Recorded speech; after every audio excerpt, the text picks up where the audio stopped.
or it could be a complete disaster. We'll see. What do you do, Carl? Here we go.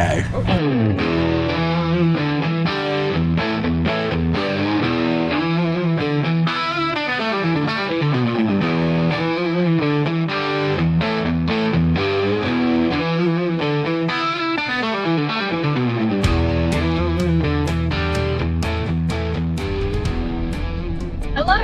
G'day. So we are currently on our way out to Tawonga. Now Tawonga is a charming little town in the Kiewa Valley, which is in Victoria's high country. It's about a 10-minute drive from Mount Beauty, which a lot of folks in the wintertime use as a base to visit the snowfields at Falls Creek. So the Tawonga Caravan Park that we're going to be staying at for 6 nights is terrifically situated on the Kiewa River there, and we're going to be spending some time with Ben's family. So we've been coming to this place as kids and teenagers for many years. Annually, we'd meet with our family that come up from Melbourne and the locals from the Albury-Wodonga area, and we'd come and spend a week in our tents, floating up and down the river, building some rock walls and little dams, and in our inflatable tubes. So the park closed down about 15 years ago, and it shut for over 10 years, I think about 13 years in total. And it just reopened in late 2023. No. I think it actually reopened in Easter of 2023, which was last year. That's right. So we've been able to pick the tradition back up now with Ben's family and their kids. Yep, we've all grown up a bit. We've got caravans, and sister's got a few kids, and we'll see how we go again this year. So we actually do have someone to introduce. We have a little passenger princess in with us today. We've got our fur baby, Charlie, in the back there. So generally speaking, when we go for longer trips, she spends some time with her grandparents, which are Ben's parents, and she loves it. She gets spoiled rotten there. But when we go on little weekenders and local trips like we are at the moment, she'll come with us, and she's a great little camper and certainly loves the caravan. So we'll see you at the caravan park. See you there. Bye.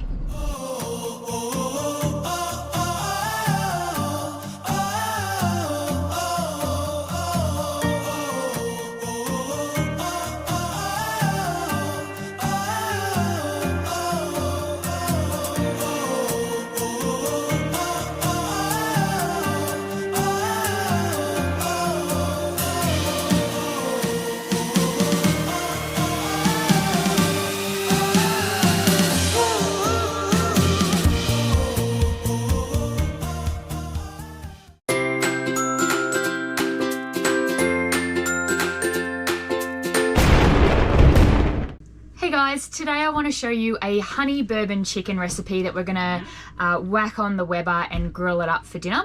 I'm making the marinade now because I want the chicken to sit in that for at least 3 to 4 hours, but you could leave it overnight.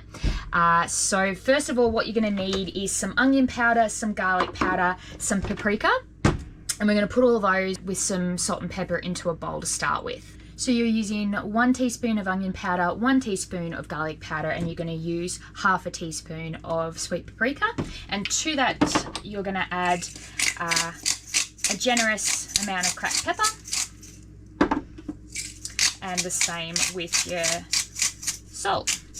All right, so in a large bowl, you're going to put 1/4 cup of brown sugar, 1/4 cup of apple cider, 1/4 cup of honey, cup of tomato sauce. Combine all your seasonings, and then the final thing you're going to add is 1/4 cup of JD or any bourbon of your choice, and then combine that together. Now what I like to do is reserve nearly half of this for the glaze at the end that you can pour over like a sauce, or you could just use the whole thing as the marinade. So that's what I'm going to do, is put half in just a container for later. And then you put your chicken thighs in here. We've got about 5 chicken thighs here that I've trimmed up. And then you want to combine that. And then I'm going to pour this into my marinating container so it can sit safe in the fridge.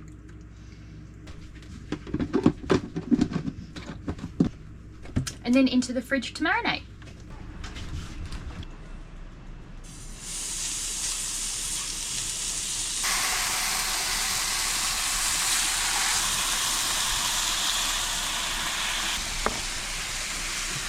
Right, so we've had the chicken on for a couple of minutes now. I've got the BBQ on high, the highest setting. I've never found this thing gets super hot. So it's sitting at around 160 degrees on the thermometer there. Never gets super searing. So yeah, the chicken's cooking away. What do you reckon, Shell? What are we at? 3 minutes? 3.5? Yeah, almost 5. Oh, 5. There you go. Just going to give them a flip now. Cooking away, sizzling away. Give them another 5 on that side and we'll see how we go.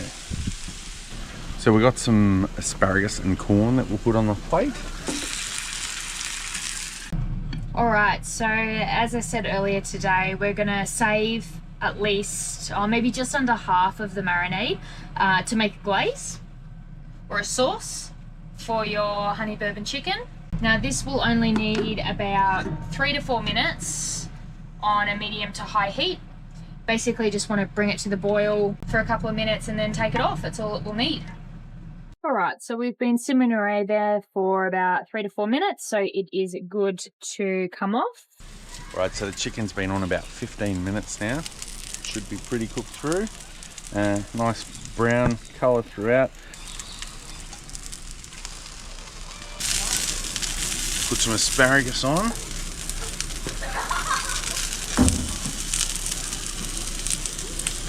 They'll only take a few minutes.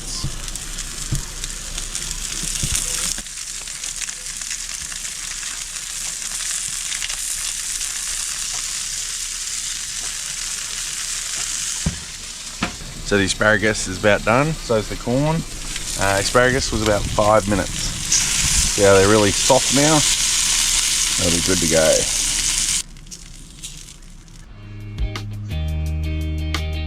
Not bad, let's see how we go. Tawonga Tourist Park offers a range of facilities, including newly refurbished cabins, powered and non-powered sites, 2 amenities blocks, a camp kitchen, 2 barbecue areas, and a laundry. There is also a dump point conveniently located next to an amenities block. There is a kiosk offering limited groceries, coffee and cold drinks, and you can also purchase ice and firewood. There is the Old Tawonga store just 2.5 kilometres down the road for those wanting fresh bread and milk. And of course Mount Beauty is only a 10-minute drive away and offers a food works for those wanting more grocery options. There is no public Wi-Fi available at the park and phone service can be a little limited. There is also no playground, nor is there any pool at the park. However, the park is terrifically situated alongside the Kiewa River. The river has a gentle current, and a popular activity is to float down the river on tubes and floaties. There are deep points to the river, however there is plenty of shallow wading areas for the young kids. This year, the park offered a holiday activity schedule, which included some kids' activities, a lolly scramble and crafting for example. Various food trucks were available on some of the nights, there was a movie night on the Oval, and the park arranged live music on New Year's Eve. As we've shared, this is a wonderful little park to kick back and relax with the family.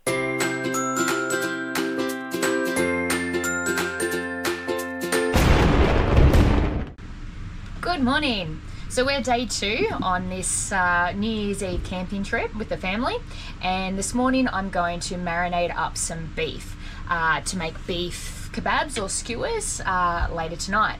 Now the marinade is going to really infuse that beef with some lovely flavours and also help to tenderize it. So what we're going to need is onion powder, minced garlic, salt and pepper, some olive oil, some balsamic vinegar, Worcestershire sauce and some soy.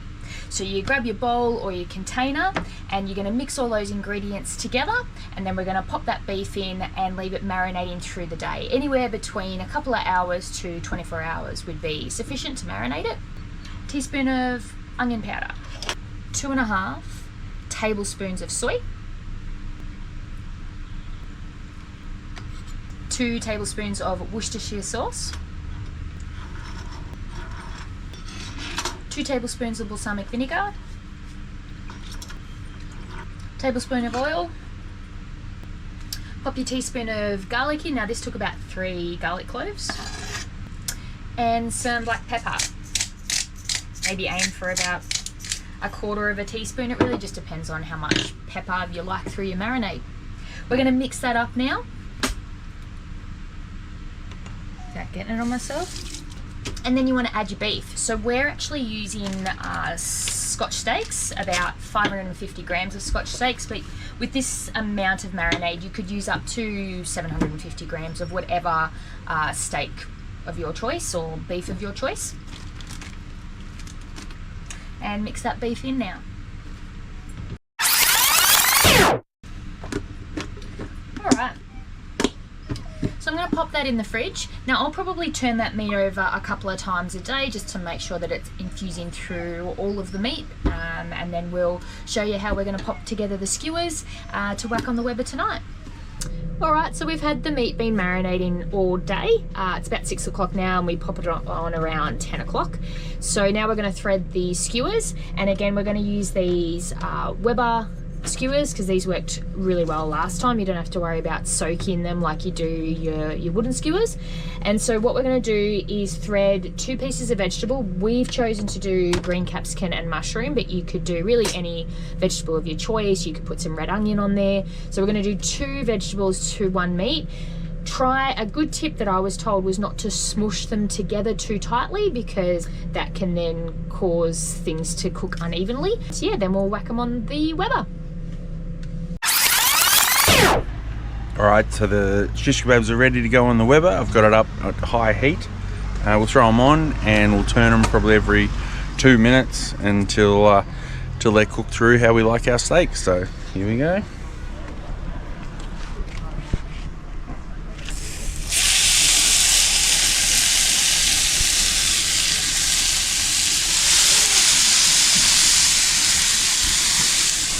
It's been a couple of minutes, so we'll flip these bad boys.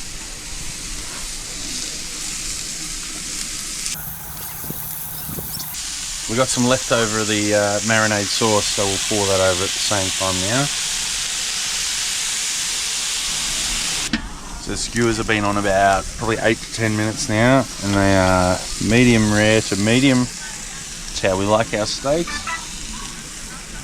Serve them up with our salad. Have a nice feed.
Here we go.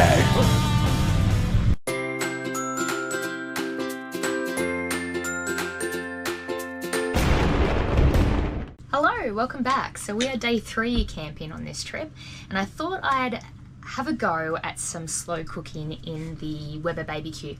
Now I know they're not really designed for slow cooking, but this recipe that I'm going to do today, which is a slow cooked lamb leg, really only needs about 160 degrees Celsius in a fan force oven back home.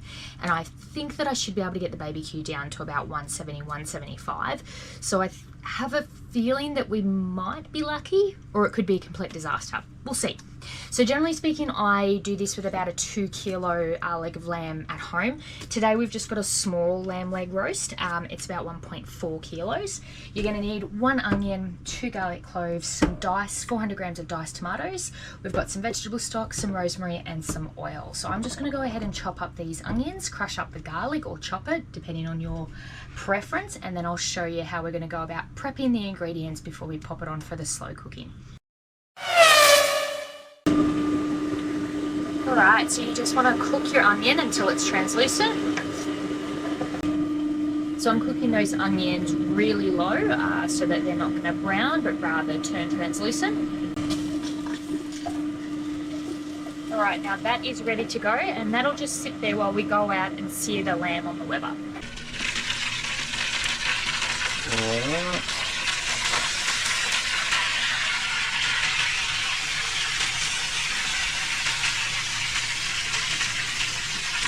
So we've added the garlic onion mix to the pan.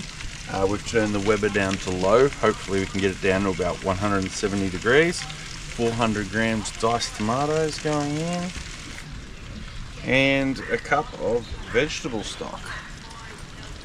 So we always need to add some red wine to this, and when I'm in charge of picking the red wine, I always pick based on the bottle. So King's of Prohibition looks awesome. Maybe because I'm a whiskey man and it looks more like a whiskey bottle, I'm not sure. But nice and cheap from the Barossa Valley, half a cup. Add this in. There we go. Half a cup. That's what we'll tell Michelle. Half a cup went in. So we meant to have 3 sprigs of rosemary. Didn't have that available at our local IGA, so we go 1 teaspoon, which doesn't fit in our jar. Give that a crack. Teaspoon of the dry stuff. So Ben's going to give that a good mix around, and then we're going to pop it on low for 4 hours. So we'll let you know how it goes. See you in 4 hours. One thing I forgot to mention, put it on a trivet tray just so that it's indirect heat. Cover it in foil, and now we'll leave it for a few hours. So it's been about 3 hours. We've had the Weber sitting around 150 degrees Celsius on the top here, so we'll see how it's going.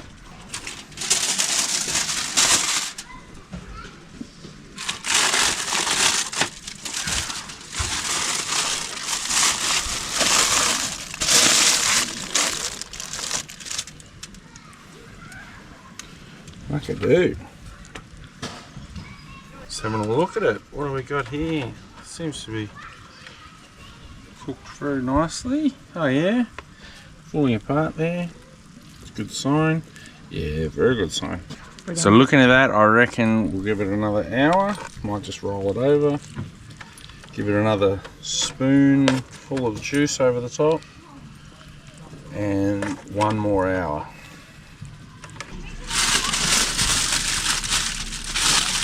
Looks delicious.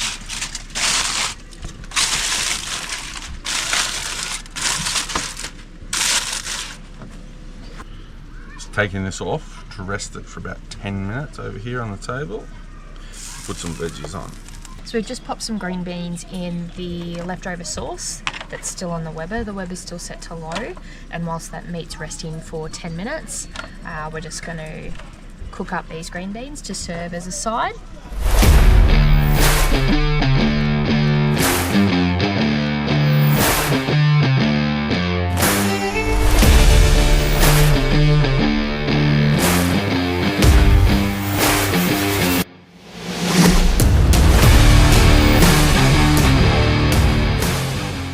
So we've seen a few people on YouTube put a clothesline along the front of their awning on the caravan. So we thought we'd give that a go today.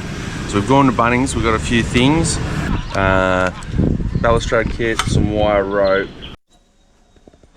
So we just wound the awning back up to have a look how big the fabric is on the drum. So we could see how far down we needed to put our hooks.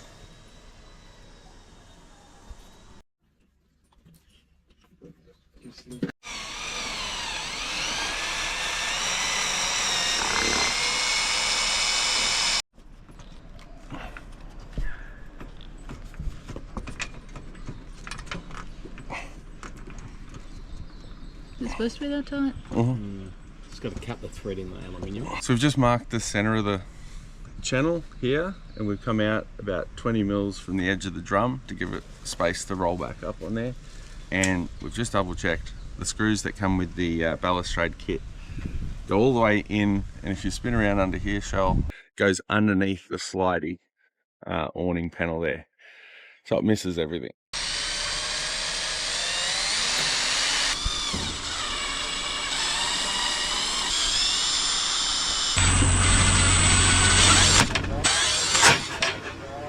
Whoa, that's not good. Had a problem.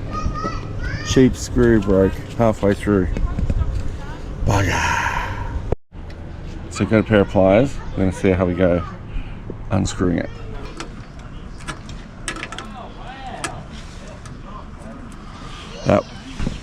That was lucky.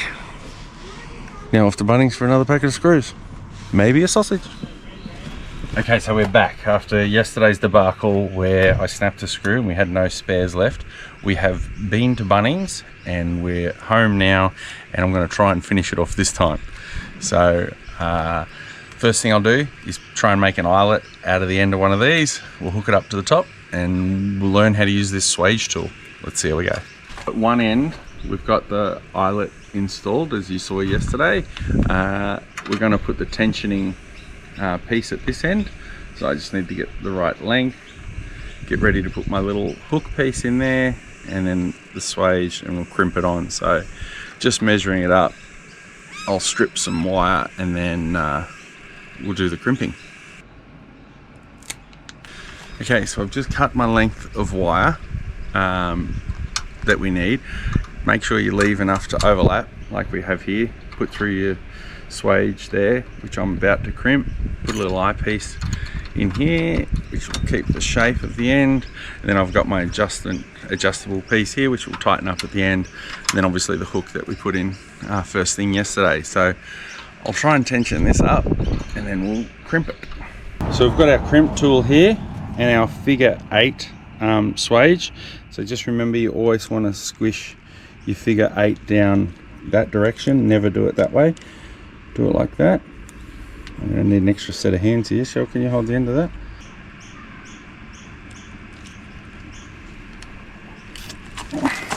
Muscles.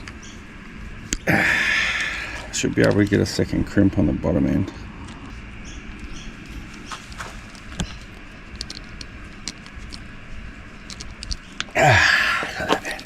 So we have it. Perfectly done. I'll see if I can snip off a bit on this end, and then I like to put a bit of electrical tape just around it just to hold it and protect it a bit more, and then we'll hook this up and we'll show you the final product. So there we have it, finished product. The eyelet, the hook piece was screwed in here. Those awning arms slide up and down, no worries, there's plenty of room in there. The adjustment piece, I've tightened that up. We've done the crimp. I might just put a bit of electrical tape around the end of that. We've still got the PVC covered wire all the way along. And here's the other one. My first attempt was a little bit messier, so it's got a few frayed pieces of stainless steel wire, so I've covered that in electrical tape there. But all in all, that'll be nice and handy and nice and tight for hanging towels and stuff up.